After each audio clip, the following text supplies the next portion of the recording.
engine running. Liftoff. We have a liftoff.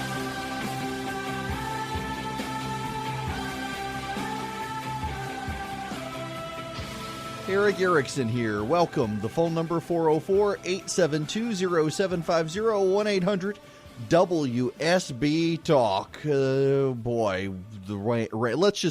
Let me deal with the weather here real quick. I have seen many a friend be very sarcastic on social media today about the weather. What everybody seems to be missing is that the storm did not decide to track north until the weather forecast began to change after 11 o'clock last night. So if you were on watched the 11 o'clock news last night, you may have gotten the sense that things were changing. But throughout the day yesterday, the storm track had it moving further and further south to the point where even down towards Griffin, we were expecting snow. So things changed. Better safe than sorry. I assure you, you can all be joking and laughing today about the overcautious nature of the state government and whatnot. But where if you were stuck in the road today because you couldn't get home, you would be complaining. So it's kind of a damned if they do, damned if they don't situation, and better safe than sorry. Christie's oncology appointment got canceled because of the situation. Will be rescheduled for March. But, you know, it's just weather can be unpredictable, and the track had it moving to the south. Now, I just pulled up the weather radar a few minutes ago, and everything is clear now. It is sunshiny and blue sky through most of the state now. And it looks like the roads are going to be dry enough. We're not going to have to worry about ice, so that's good. Everything performed the way it needed to perform. Now we're going to have cold, cold weather. A buddy of mine actually sent me a note earlier. His law firm has had an office in Chicago since the mid-1800s and expects to be closed tomorrow. It is colder. Seriously, here's your random fact. Chicago, Illinois is colder today than any part of the planet Mars. Yeah, including the South Pole and the North Pole at Mars are warmer than Chicago, Illinois today. Crazy. It's crazy. Negative 25 degrees there, which is a record. Global warming, we could use some of that right now. Now, let us get into the state of play in Georgia. This is deeply relevant. You do need to be advised. The Democrats have decided they're going to make Georgia a real play in 2020, that they have the chance of picking up the Senate seat occupied by David Perdue and also picking up the Electoral College votes in Georgia to beat the president. They are going to pour resources in Georgia. They are signaling it by giving Stacey Abrams the right to give the State of the Union address. Now, no one ever remembers anyone who gives the State of the Union address, and it tends to hurt their career. Stacey Abrams is smart enough to know this, and so is smart enough, I'm sure, to try to design a venue whereby she may be able to overcome the curse of the response. Christy Todd Whitman, back in the 90s, she was the Republican governor of New Jersey. She actually gave the address before the Republican-backed legislature in New Jersey, and it was a pretty good forum and format for her to do that. It's one of the few memorable ones. To this day, Marco Rubio is picked on for taking a sip of water during his response. We'll see how Stacey Abrams performs. But this is a very big signal, a very, very important signal that the Democrats intend to make Georgia a state of play in 2020. This also reminds me of something that you all need to be aware of. The way the parties in Georgia work, the parties are divided into precincts, as is the state voting population. And then from the precincts, there is a county party. And then all of the counties that are in congressional districts get together and they have congressional district party meetings. And they pick delegates to go to a state convention. And in the state convention, they pick a chairman. I'm not sure. I like the Republican Party chairman in Georgia, and I need to have lunch with him. There are some people thinking he's not going to run again. I think the state party has largely got comfortable and kind of put the new party chairman in a difficult position, and there's some rebuilding period that the Republican Party has to do in Georgia, but it all starts on February 9th. You can get involved in party politics in Georgia very easily for both parties, Republican and Democrat. I am not aware of when the Democratic Party meets, but the Republican Party at the precinct level will begin meeting on February 9th. What happens is, pay attention to this. This is very important. And for those of you who care about the president, by the way, you can stop emailing me. You're trying to resolve me on whether or not I should be voting for the president in 20. I expect to vote for the president in 2020.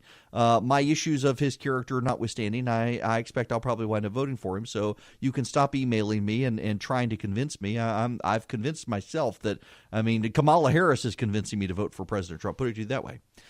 So February 9th, large counties, that is most of the metro area, are going to have precinct meetings. That is, you will show up at a location in your precinct. Everybody in Georgia lives in a precinct inside a county. So you'll show up at your precinct to a Republican precinct meeting, and a chairman will be elected for that precinct. And the chairman who is elected at that precinct will then go to a county meeting in March. And the county meeting in March, they will elect delegates to the district conventions. And the district conventions will elect delegates to the state convention. If you show up, here's the funny thing about politics in Georgia at the Republican and the Democratic level.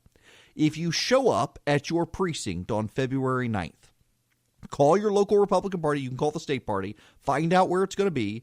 You show up, the odds are strongly in your favor that you and you alone will be there, and so you and you alone will become the chairman of your precinct, which automatically gives you power at your county convention. If you show up with multiple friends of yours, if there are other people there, they can all vote for you to be chairman of your precinct, which then puts you in your county convention. But to get it all started initially, you got to show up on February 9th to your precinct, and you find out where the meeting is going to be by calling the state party or getting on the Georgia GOP website and finding out who your county chairman is and say, hey, where do I go on February 9th? Now, smaller counties, they're going to do it all in March. They're not going to do it in February. But for the big counties, most of the counties listening to me right now, where you live, they're going to have this on February 9th. You want to get involved in local politics. You want to start laying the groundwork for the president's reelection in 2020. You want to help head off a primary challenge to the president, whatnot. Well, you got to show up February 9th at your precinct. Get involved in your local party. Democrats, call the Democratic Party. You can find out when your precinct committee meetings are. I do not know when they are. The Democrats think they've got a play in Georgia. And their play in Georgia is they're going to try to keep the heat on Brian Kemp in particular. They are going to fight. Now, here's the thing. If you'll notice, our legislature is technically meeting right now. But they've put off all of the big fights until after the Super Bowl because they don't want a distraction in Georgia politics. Neither party right now really wants to generate negative headlines about Georgia prior to the Super Bowl. So all of the big fights on RFRA, on adoption, on taxes, on spending, everything being put off until after Sunday. The fireworks will begin on Monday and Tuesday, probably after Tuesday. They'll wait until after the President's State of the Union so it doesn't get overcome. But you can bet, you can be assured there are going to be some big fights happening in the state legislature this year. The Republicans know, for example, that if they don't do RFRA now, they probably will not do RFRA until after 2018 or after 2020, rather. So if it's going to happen, it's got to happen now. The conservatives know this. They know the speaker is going to block it. They're trying to figure out if the speaker is going to last more than this next term. There are some rumors circulating. He's tired of it, but I would not buy into those rumors. I think he's going to stay. The Democrats are going to pick every Republican fight and try to portray the Republicans as Trump-like and out of touch. They're going to use Stacey Abrams' State of the Union address to begin pounding the drum on turning Georgia blue. They're going to pour resources into the state. One of the things, and if you have anything to do with Senator Perdue, please listen to this. This is important. The Democrats are calculating. I think they're calculating wrongly, but they're calculating that David Perdue actually had it easy against Michelle Nunn, and that they can give him more of a fight, and that he won't adequately respond. A Democratic operative who I know in the state pointed out the incident at Georgia Tech with David Perdue where he took some activist's phone. And they are convinced that Senator Perdue is thin-skinned, and they are convinced that they can influence him or be hostile enough to him that he behaves in those ways again, and that a sympathetic media will portray David Perdue as rude, out of touch, and needing to be beat. The Democrats are banking on the media's assist in their attacks, and they are hoping to put Senator Perdue in positions where he yet again has a snatching the cell phone moment. I think the Perdue campaign is mindful of these things, and that Senator Perdue is mindful of these things and will be careful in the positions he's in. But the Democrats are convinced they can take the state. They're convinced they can beat David Perdue. They are convinced they can hand the Electoral College to the Democrats. They are fundamentally convinced that as long as Donald Trump is president, Georgia is trending blue, and they hope to be able to put in place dynamics that keep the state trending blue, whether Donald Trump is president or not. It is going to be a prime state in 2020 for campaign ads and targeting. It's going to be messy. The thing the Republicans need to do here and now above anything else, and they need to really have started it yesterday, is, well, look at the clock. I'll tell you when we come back.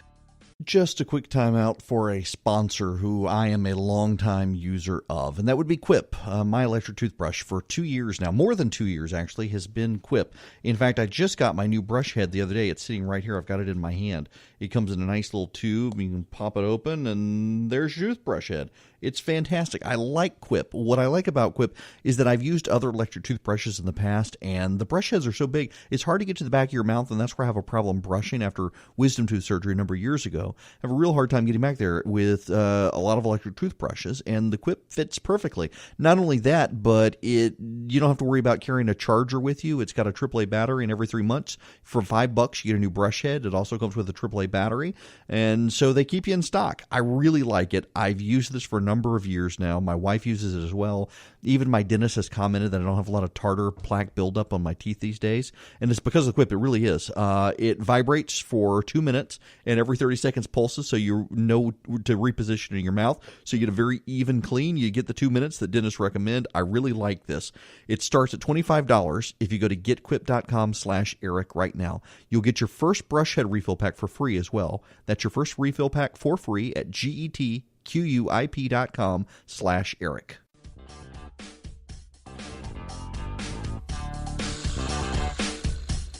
It is 25 after the hour. The phone number here, 404-872-0750, 1-800-WSB-TALK. You have probably heard this afternoon about Jussie Smollett, who is on the TV show Empire, who was attacked on the streets of Chicago last night. He had gone to a Subway restaurant, apparently, at 2 o'clock in the morning, and was attacked. One of the entertainment outlets is claiming that the people who attacked him called him the N-word and the F-word and poured bleach on him.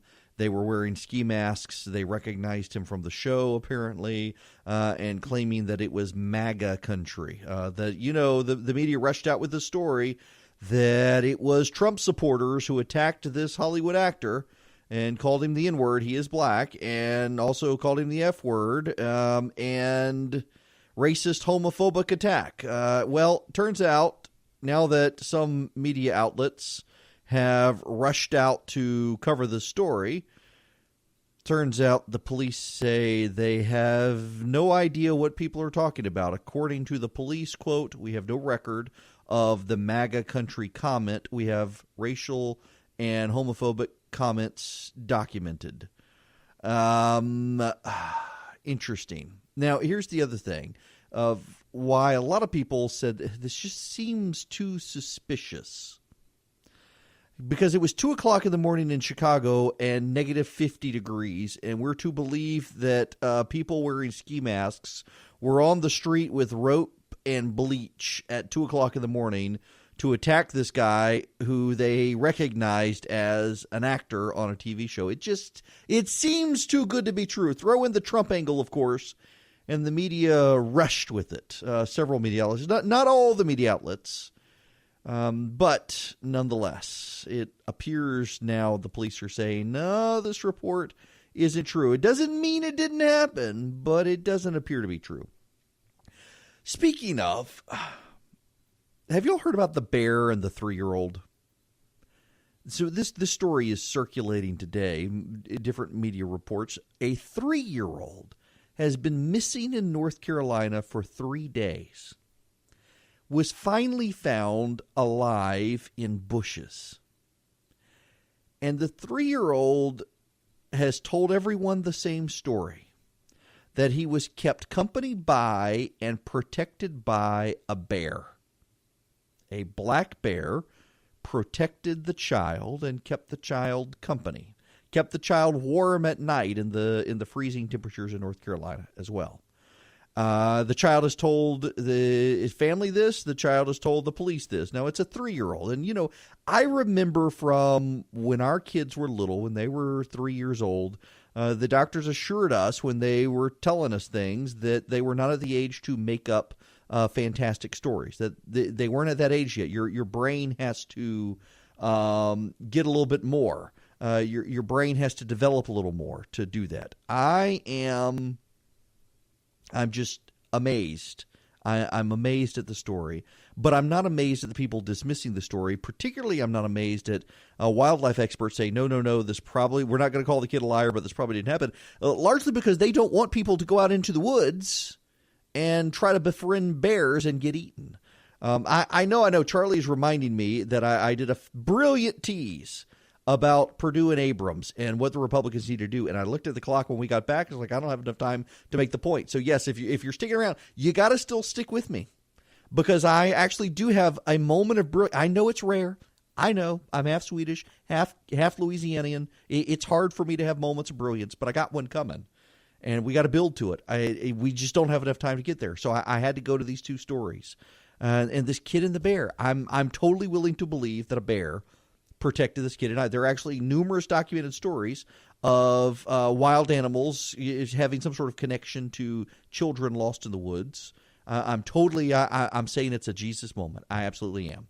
Now, when we come back, what the Georgia Republicans need to do right now to get ready for Perdue versus Abrams, it's really obvious, and no one seems to be doing it.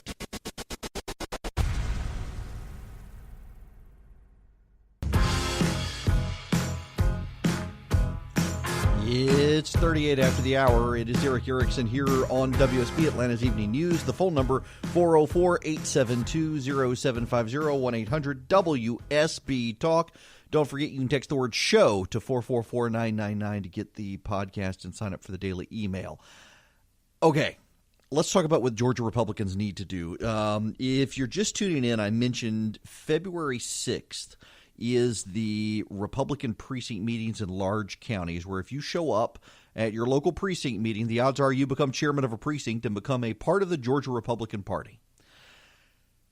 The Democrats have decided Georgia is a swing state based on the outcome of the Brian Kemp-Stacey Abrams race. More importantly, the Democrats have decided the way to win Georgia is to go hard left, as Stacey Abrams did. Instead of trying to be Republican light, go hard left, and they think they can make a play of it, which is why Kamala Harris is such an intriguing candidate for the Democrats right now. They think she'll mobilize black voters like Barack Obama did, and she'll mobilize white progressives in ways like Barack Obama did, putting his coalition back together, but also bringing in people turned off by Trump. Ergo, they can win Georgia. One of the things that has been left unsaid and ignored is that one reason Republicans did badly in the suburbs is because they offloaded a lot of the door-to-door efforts to national groups. The Kemp campaign made a conscious decision, a tactical and strategic decision, to boost their outcome in exurban, that is areas right on the outsides of suburbs, and rural parts of the state. And they did aggressive ground games and door knocking in those areas, and they really mobilized and boosted their turnout. The only paid door-to-door operations that happened in the Georgia suburbs happened by Democrats. That is an indisputable fact. And it is a fact that most of the media has ignored, and it is a fact I believe had more to do with Karen Handel losing than Donald Trump or Brian Kemp. The Georgia GOP did not do the door-to-door efforts, not because they didn't want to do the door-to-door efforts. It is not the fault of the Georgia GOP. The Georgia GOP relied on the National Party, the RNC, and the RGA and other outside groups to do it. They committed to doing it, particularly the RNC, and then they never ponied up the cash to actually do it. And so Republicans were left to rely on volunteers. The Democrats used paid operatives going door to door, and Republicans used volunteers. And paid operatives versus volunteers, the paid operatives win every time.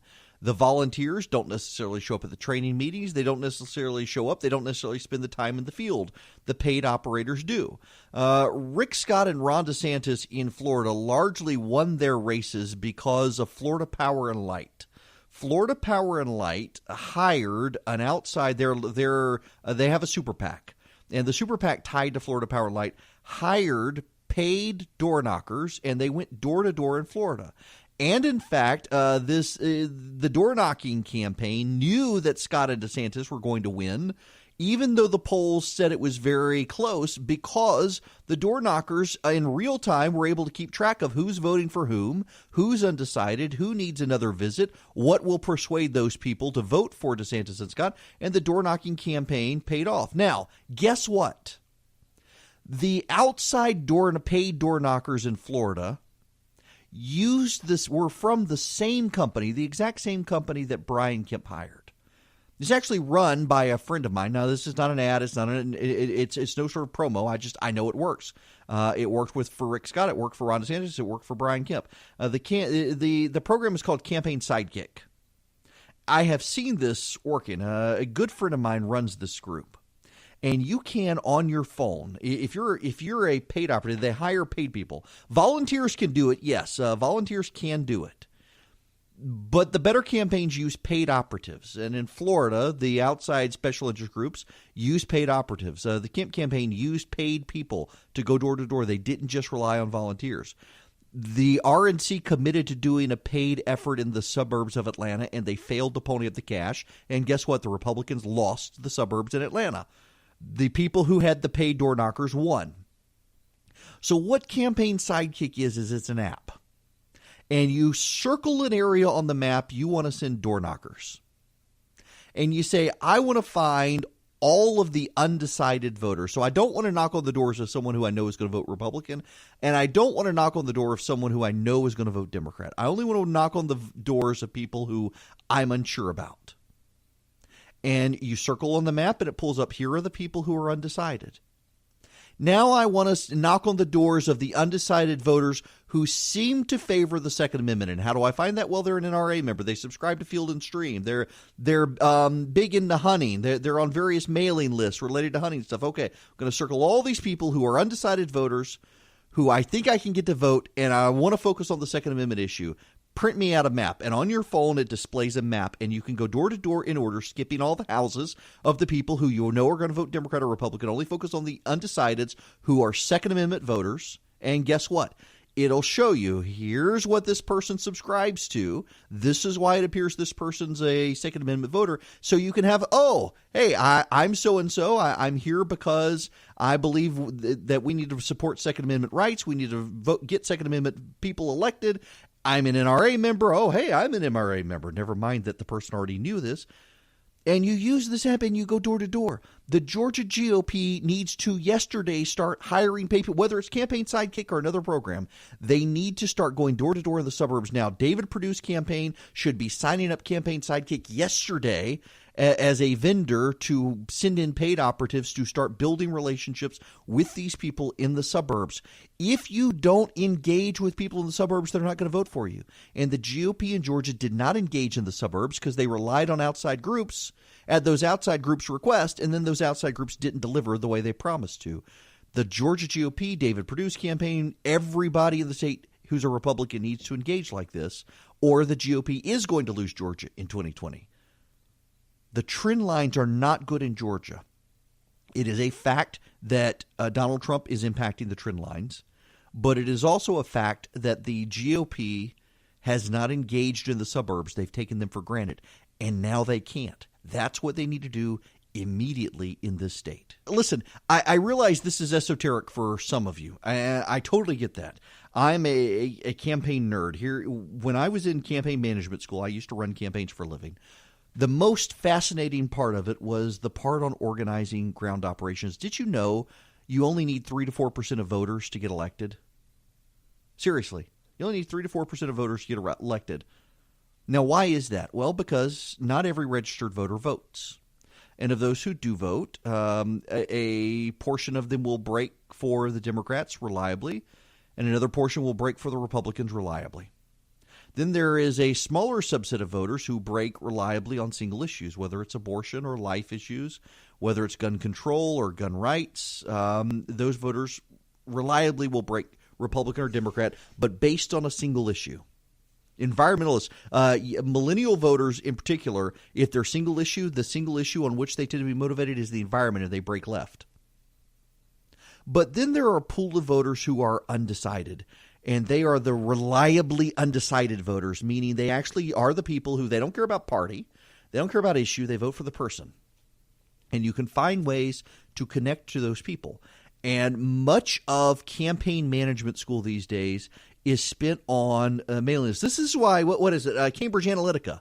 The Cambridge Analytica story in Facebook. This is why the Democrats did that for years. It only became a scandal in 2016 or in 2016 because Donald Trump did better than the Democrats. That's the only reason the media cared about the story. In 2008 and 2012, there were fawning profiles of the digital data efforts by the Obama campaign. You'll remember there was an entire book done on the statistical sampling done by the Obama team and how genius it was to mine Facebook data to find voters who they could reliably persuade to vote for Barack Obama. That's all Donald Trump did in 2016. And what they found were certain correlations of people who are likely to vote for President Trump had certain they subscribed to certain things. They watched certain TV shows. They went to certain restaurants. They liked certain sports teams. They went to certain churches, things like that. You could correlate all that data into a database like Campaign Sidekick and say, okay, this is an undecided voter who looks like they can be persuaded to go vote for President Trump. Let's go see if we can persuade that person to show up. And you know what they found? And this data has been consistent for years. A person is far more likely to vote if you knock on their door and they interact with someone physically, face-to-face. Particularly, this number goes up, the interaction rate goes up as the nation more and more does not have interaction at a face-to-face level. We interact on cell phones. We interact over radio or TV, over email, over text message. We don't interact face-to-face anymore. And so the more a campaign interacts face-to-face with someone, the more that someone is likely to vote for that candidate. And it is not a surprise to me the Democrats won the suburbs in Georgia in 2018 because they were the candidates, they were the group most likely to interact face-to-face with someone in the suburbs. It was not a Republican, it was a Democrat. And guess what? Those undecided, persuadable voters were interacting on multiple occasions at their front door with Democrats who were asking them to please vote for that nice lady, Stacey Abrams. And guess what? They turned out and they did it. But they were offset because Brian Kemp was doing the same thing in the exurbs and the rural areas and, in fact, was doing it at a much faster, higher, bigger pace than the Democrats. It paid off. But for David Perdue and Donald Trump in 2020, the GOP has got to start doing this in the suburbs now.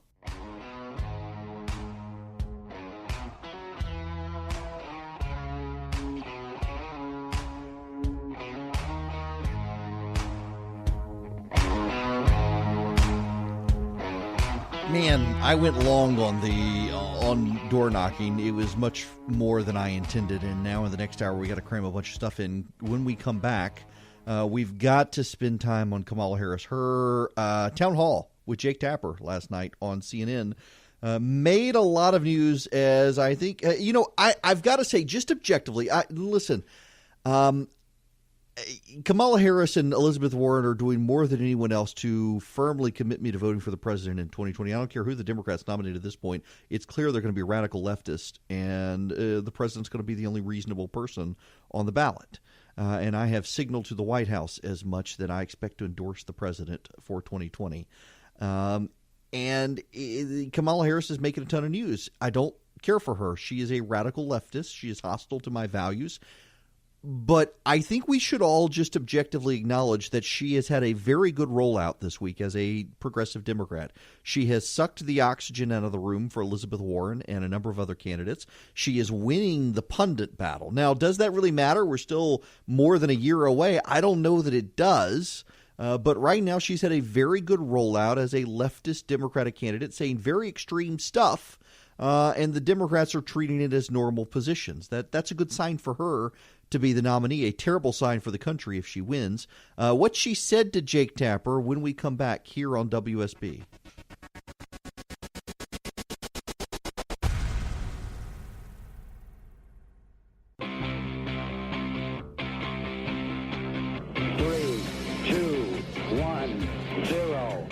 Running. Liftoff. We have a liftoff. You know, I gotta say, it is very unusual for a non-office holder to give a response to the State of the Union. Again, it reiterates to me, and if you don't know what I'm talking about, Stacey Abrams giving the response to the State of the Union, the State of the Union response where careers go to die.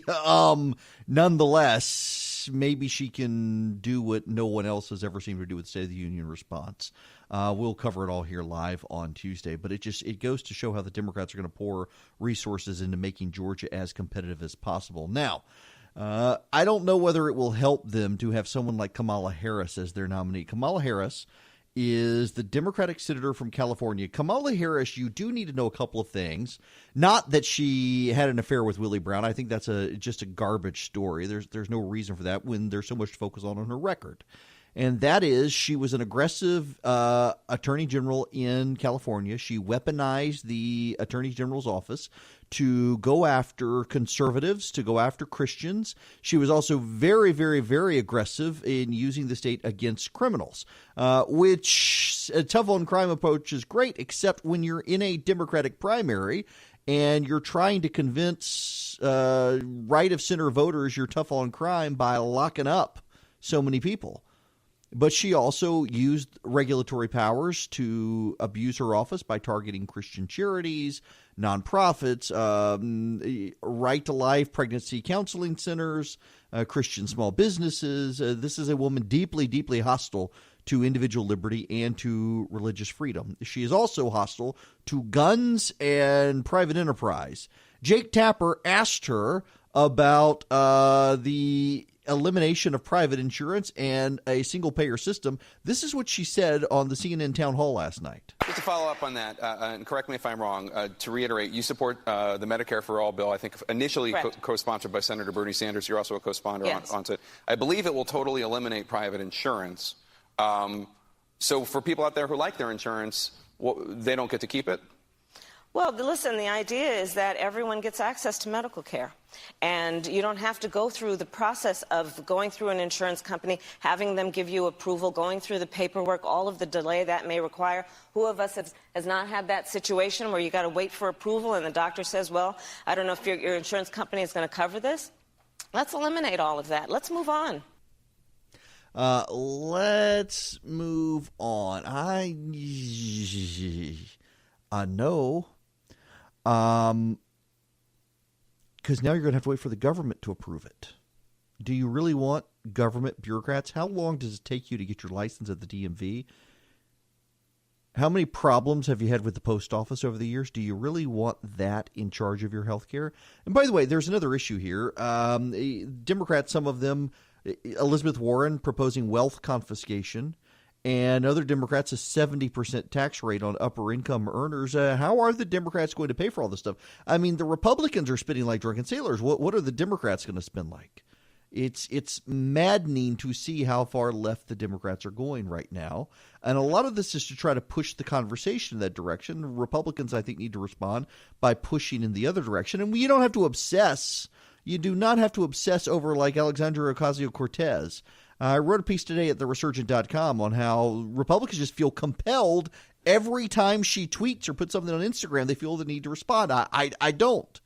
We can respond to the idea of a left-wing environmentalist Green New Deal without having to bring her up all the time and point out how radical the Democrats are becoming on these issues. But also, let's just accept the reality that a Medicaid for all or Medicare for all scheme is not what's going to sabotage the Democrats in 2020.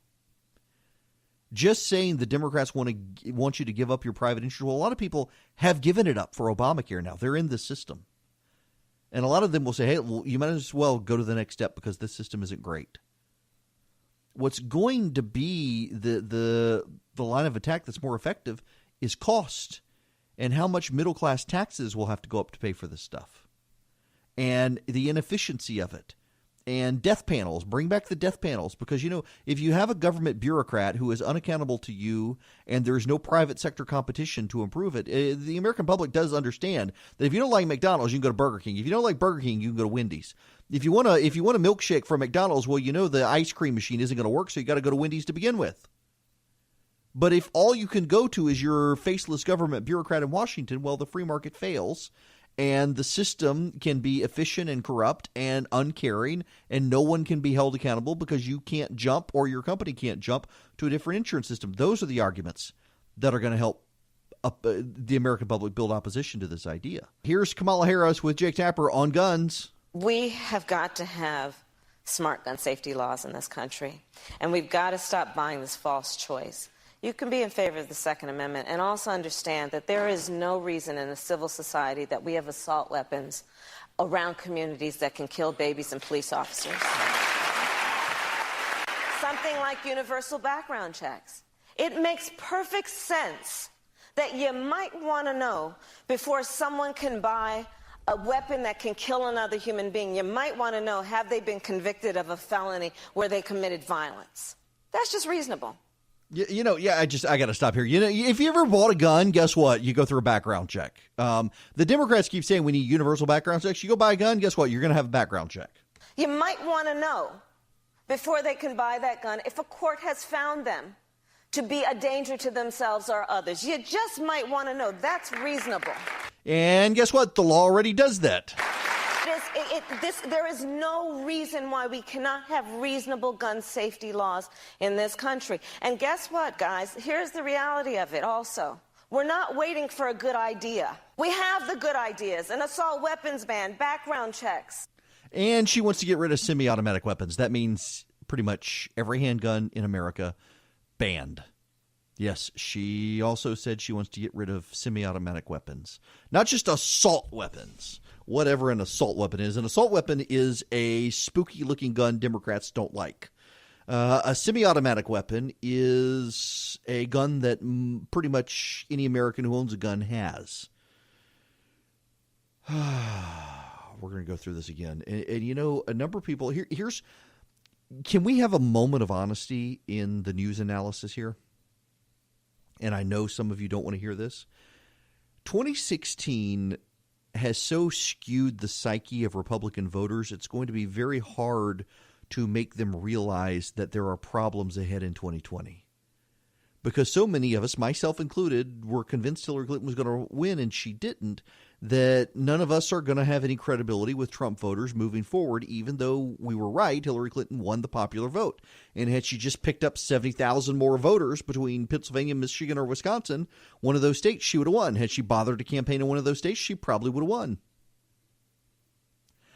And the president now starts at a deficit from that. If you haven't been paying attention, Pennsylvania, Wisconsin, and Michigan all flipped pretty decisively to the left in 2018 and did so with turnout almost equal to a presidential election. So the president's going to have to spend time there trying to draw those back. Florida looks more and more secure for Republicans headed into 2020, but Georgia doesn't.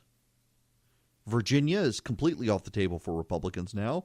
What about New Hampshire? New Hampshire looks to be off the table for Republicans.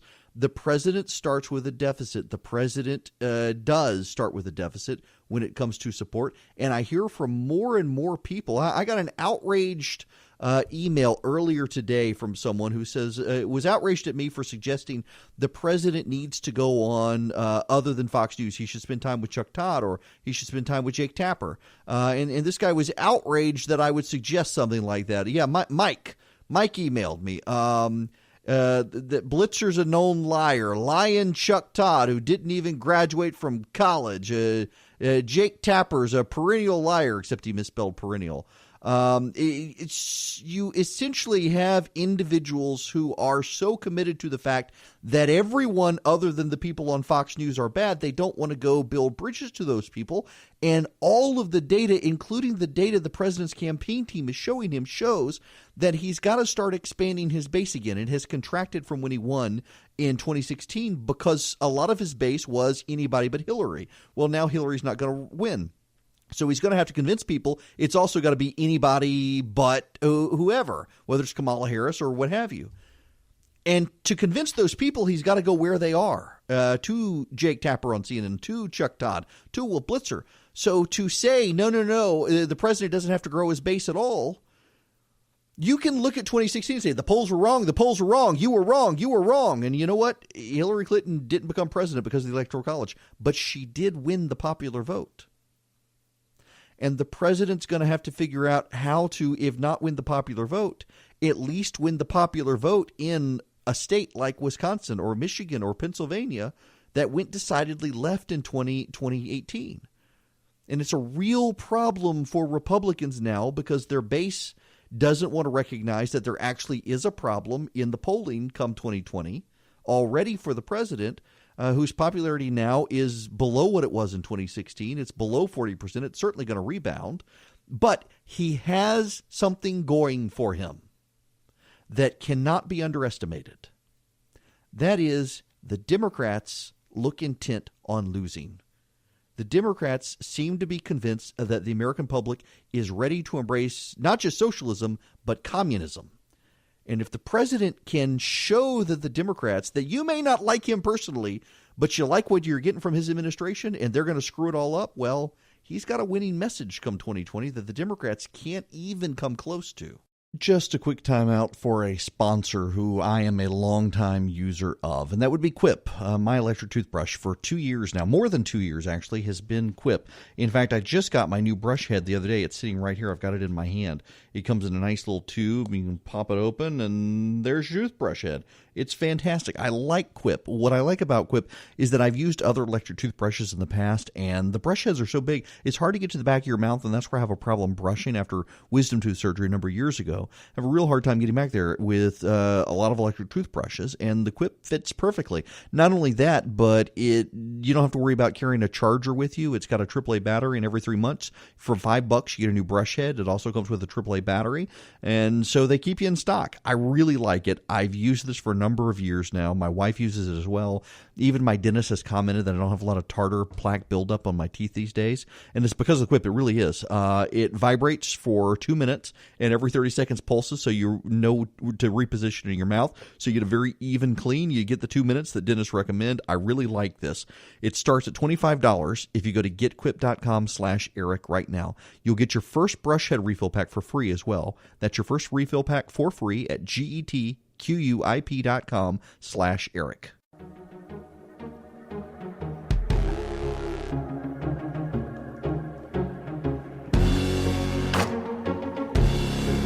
So I'm emailing my obnoxious producer who wants to know who all these people are emailing me, and I had to tell him that I've got this thing called listeners. And they email. And I talked about Howard Schultz yesterday, and Charlie's asking me if I was going to talk about Howard Schultz. He wasn't able to listen to the program yesterday because they were tied up with Mark's show going to the State Farm Arena and Phillips Arena thing. And yeah, I talked about him yesterday, and I got a bunch of emails from people saying, hey, when are you going to talk about Howard Schultz? So I got to talk about him again. And that is the perfect setup for going to Scott from Norcross, who is calling about Schultz. Welcome, Scott. Hey, I'm glad I could help you out there. Sure. Well, my question is, I didn't get a chance to listen to the program yesterday and just a little bit of it today. I was wondering, do you think he actually has a chance to win and as an independent because of his financial situation? And second of all, if he can't win, do you think he's a major player in pulling enough votes away from one party or the other to give them an advantage for that particular candidate to win? That is a fantastic set of questions. So when we come back, I didn't realize I only had 15 seconds left. I want to explore Howard Schultz and whether or not he's a viable candidate. The Democrats are already calling him a racist today, believe it or not.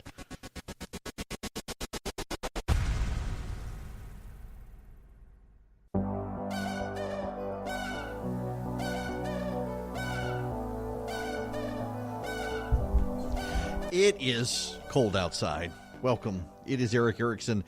For more obvious observations like that, stick around. Look, let's talk about Howard Schultz. I had other stuff I wanted to talk about, but I talked about it last night, and the number of people who have emailed or called the show and asked, what do I think about Howard Schultz running, suggests to me that you were all standing in line getting your milk, bread, and beer yesterday, expecting a snowstorm today, and couldn't listen to the show. So let's do this. Howard Schultz. And you know, this is the perfect opportunity to say you can always subscribe to the podcast. You can text the word show to 444-999 and put up extra content as well. I'm going to start back up doing the Not Everything's Political podcast here shortly as well for interviews with politicians about not politics. Now, Howard Schultz is the former CEO of Starbucks. He does not currently work at Starbucks. He is a billionaire. He is running for president. He has come out against Elizabeth Warren's idea for a wealth confiscation plan. Elizabeth Warren basically wants every billionaire in the country to hand over part of their wealth to the government. The problem with that is that she presumes these billionaires are doing nothing but being Scrooge McDuck and swimming in swimming pools of gold coins, as opposed to reinvesting that money. The bulk of our startup culture in this country is funded by venture capitalist funds, and that's the money that Elizabeth Warren wants. So the innovation economy will be killed by what Elizabeth Warren wants. And he's come out against this. And, of course, she is tweeting attacks from him saying that a billionaire shouldn't be able to comment on this stuff. And she lives in a multi-million-dollar home. She and her husband are multimillionaires. It's never with Democrats. It's never them as rich people who are the problem. It's the other rich people who are the problem, the people who are even richer than them. And we live in a covetous, envious, jealous age. And so I expect attacks like this to work with a segment of the population who are jealous of other people's success and want to punish other people's success, or think that the other people, because they're successful, should have to give up their success to the people who are not successful. I expect these attacks to go far with a segment of the population, unfortunately. Well, the problem with Schultz is that he is a progressive. Schultz is the guy who has pushed his employees to put trite little phrases on the coffee cups to try to bring people together and have conversations on racial harmony. He's the guy who banned guns and said he didn't want gun owners in his coffee shops. And can I just jump backwards and say he's the guy who pushed Starbucks into the nation? Crap coffee nationwide. Starbucks is garbage coffee. And no one should vote for a man who put burned crap coffee on the palate of the American public. There are so many better coffee shops. But, his entire strategic plan is going to be finding better, smaller campaigns and crushing them with burned coffee. It's just yuck. Starbucks, I go there if I have to have coffee and I'm desperate for caffeine, but otherwise I try to avoid it like the plague. There are so many wonderful coffee shops in the metro Atlanta area that don't serve crappy coffee from multi-pierced baristas who are going to vote Democrat anyway, who may boycott their own store because the Democrats are out to boycott Starbucks now, even though Schultz doesn't work there, because they think it'll hurt Schultz's, the stock price of Starbucks will hurt Schultz ultimately economically and force him out of the race. Democrats are out for blood. They are scared to death that Howard Schultz will cause them to lose to Donald Trump. By the way, Mark Cuban, Mark Cuban, he is he's on what's the show? Yeah, the Mavericks owner, and also on the TV show, the investor TV show. Yeah, Shark Tank. Thank you very much, Shark Tank. Mark Cuban has come out and tweeted in the last few hours, if 21 months before the election you don't believe your candidate's platform is strong enough to win an election, if there's an independent candidate in the race, you might want to rethink who you support. In other words, Cuban is not a big fan of the Democrats trying to drive Howard Schultz out of the race. It's also very interesting. So the Daily Beast has a story out in the last hour that Howard Schultz, when he was the chairman of Starbucks and the CEO of Starbucks, their music playlist was too white. That's right. Howard Schultz, the music when he was CEO of Starbucks was too white. And they believe that's a valid attack on him. So in 24 hours, they've gone from we can't win if you run to you're a racist, get out. It's so predictable. I think the Democrats understand. Listen, they're still bitter with Jill Stein. and that Jill Stein caused them to lose. If it's not the Russians, it's Jill Stein. Ultimately, here's the problem. The genius of Howard Schultz running is it is a great test on the partisanship of various reporters in the press who typically cheer people's engagement in democracy. And the more people participate, I mean, in 2018, how many media narratives did we have about the increase in Democratic turnout and the mobilization and how new people were getting engaged in the process? And hallelujah, isn't that wonderful? Democracy is great. New people, yay. And now suddenly we have an independent candidate who's running saying, a pox on both your houses. I'm going to self-fund so I'm not beholden to any special interest, and I'm going to run and have a message for the American public that we got to get serious about our fiscal health and future. And the media's like, oh my gosh, Trump's going to win if you run. You can't run. No. It shows you a measure of the partisanship of members of the press, that they are freaked out by Howard Schultz running, as opposed to cheering on greater involvement in the democratic process. They should be wanting every single person in America to try to get qualified as a presidential candidate, but they don't, because so much of the media is emotionally invested in defeating Donald Trump at this point. Howard Schultz is not going to win. Let's just be upfront with this. Howard Schultz isn't going to win. We haven't had a viable third-party candidate in this country since Ross Perot in 1992, and even he lost. The last time we had a really viable presidential candidate was in 1912 as an independent. This country is party dependent. We have two parties. You run in one of those parties. Now, maybe there could be a third party. I still think the Republican Party is weak enough that if you had people pool their resources, you could get a third party in this country, and the Republican Party is ripe for the taking. But nobody's going to do that. You're going to have Donald Trump versus a Democrat. And the Democrats are increasingly signaling that anyone who gets into the race as an independent is going to hurt them. And I think they're right, because you're going to have crazy Democrats saying, hey, let's burn down the free market. Let's force everyone into a government-run healthcare system and confiscate their guns. You're going to have Donald Trump being Donald Trump, and you're going to have third-party guys saying, guys, the country's bankrupt. We got to do something. And for a segment of the population who hates Donald Trump and hates radical socialists, they're going to go third party, and that's going to hurt the Democrats. Now, before I go to commercial break, I'm holding the station hostage here. I'm refusing to go to commercial break because I got to say something. Because Chris Chandler pointed out in the newscast that the Patriots fans are coming to Georgia and they're laughing at us because of our snow day. First of all, as Charlie on Twitter pointed out from Georgia Politics, that Georgia doesn't let snow stand in the way of having a good snow day. That's one bonus point for Georgia over Boston. But two, I would point out that, yes, so many of us stayed home from work today on a potential snow day. And in Boston, it got to be 95 degrees this past year, and they shut the city down and canceled school because of heat. Who are the weenies? I'm telling you. Don't come mocking us because we found a clever way to get out of work today when you people can't take the heat. You're about to have some come Sunday.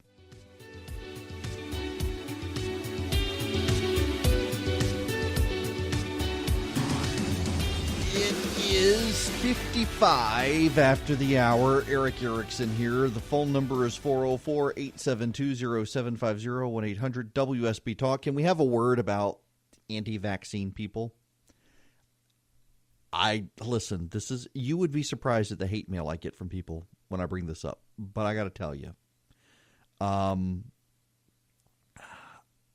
get your kid vaccinated. We have, among my wife's and my circle of friends and in our church, people who commonly are now referred to as oilers, who really embrace homeopathic treatment and essential oils, and I don't have anything wrong with it. My wife takes a vitamin supplement from doTERRA, one of the essential oil companies, and I can tell and she can tell when she hasn't taken it because the amount of just joint pain and stuff that she has. And she's taken other vitamin supplements in the past, and this works. My wife is much more a believer in essential oils than I am. And I don't have a problem with it, although we both have a problem with people who refuse to get their kids vaccinated because they're convinced there's an oil for that. I've actually had people who listen to this program, and I don't mean to insult you, but it just enrages me, the number of people who have told me that there are essential oils that will cure my wife's cancer, as opposed to the medical treatment that is provided for her. And these people are convinced that the drug companies are keeping my wife in cancer because they make more money with her taking this treatment than if she were to use the essential oils, which is hogwash. And yet people believe it because they rather believe a conspiracy. And now we got people in Georgia spreading measles because they didn't bother to get their kids vaccinated, and their kids are going to suffer because of their distrust of modern medicine. And it's happening nationwide. There is an epidemic of idiocy in this country these days.